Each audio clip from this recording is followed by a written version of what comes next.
این کابوی تنهایی رو که میبینین از خونه بدوره منم، لوک خوششانس با اسب با وفام. چطور ممکنه از سر پنجره یه واگن بیاد تو؟ این مشکل همه شما.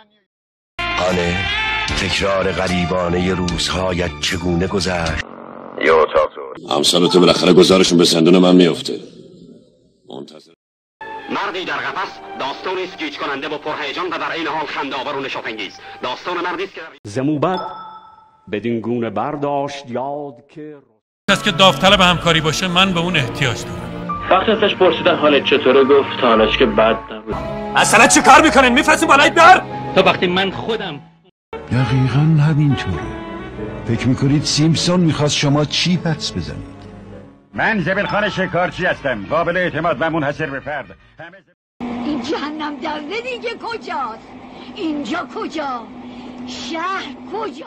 همینجوری معمولی حرف زدن که کار همه هست. من صدامو چه شبها من و آسمان تا دم صبح سرودیم، جان یک دهان شد هم آواز با ما. آنت دخترم، این هم اون پسری که اینقدر منتظرش بودی. دانیل دوبار تا میتونی سعی کن، اصلا دلسرد نشو.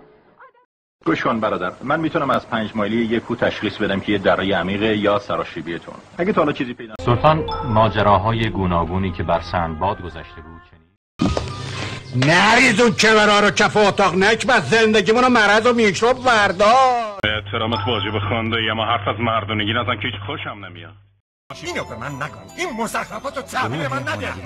تومه کردی، این حرفو به من نزن. میدونی اون وقتا مردم از ساعتهای جیبی استفاده میکردن. جاده ابریشم، این قسمت در سرزمین دوردست. خانم ها و آقایان، میل دارم اعلام کنم که از سلامت کامل برخوردارم. ببخشید، من دیدی دو دل هستم. آگهی شما رو خوندم. نوشتید به یک جوان باهوش و نه بابا، نه قربونت بگی بخواب. اش کدومه؟ نه یاد اون چیزایی که نداریم بیفتیم. اگه لوتی نتونه از پس اون جوجه. من نمیدونم سند مالکیتی که شما دارین به امضای فرمانروای اسپانیاست یا امپراتور مکزیک. وکلای اون پسر رو من استخدام میکنم. هر دو خوب میجنگیم. خیلی طول میکشه تا ببینم کی برنده میشه. جناب جینگیانگ؟ بله سرورم. تو با کمک این جنایتکارها ساکسونها رو مجبور به پرداخت مالیات سنگین میکنی، پولی که نه تنها برای خطر شوخی میکنی. چه عجب، دمت گرم. شیطونه میگه نکشمت ها. دستشو که بدونی جزیره موتونوی خونت کوچولو. انقدر خوشم آمده که ممکنه ببرمت خونم و جای سگ ببندم. خوش کن کمپتا حبیک، اسم آدرست رفت تو کلم. علایی به سرت میارم که گلاس این منطقه رو بهتر از همه ما میشناسه. وظیفش اینه که ما رو سالم برسونه خونه. ما رو سالم برسونه؟ آره. یادت رفته تا الان 32 نفر از الان شدیم 33 نفر. به نام خدا. بینندگان عزیز سلام. و در آن عشق و اندازه پرهای صداقت آبی است.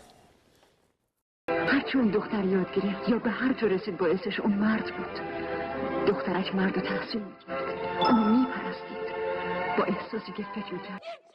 بعضی وقتا نباید توقع جبران چیزی رو داشته باش. این علامت مخصوص حاکم بزرگه. میدونیم با کی طرف هستین؟ مأمور مخصوص ذهن من در اثر رکود فاسد میشه. من کار میخوام، مسئله میخوام. اسم من ماکسیموس دسیموس مریدوسه، فرمانده سپاه. پدر خونده، نمیدونم چی کار کنم. مثل یه مرد رفتار کن تا چپ شده. به خاطر اینکه رانو به پس از 18 سال و 2 ماه و 18 روز در زندان بودن، 3 جوان منفیسی در یک جلسه دادگاه نمایشی غیر منتظره و 4 ماه قبل از جلسه دادرسی که قرار 2 سال طول کشید تا بالاخره فرار کردم. درست در همان زمان من تو دانشگاه داشتم نحوه تولید آهن رو یاد میگرفتم.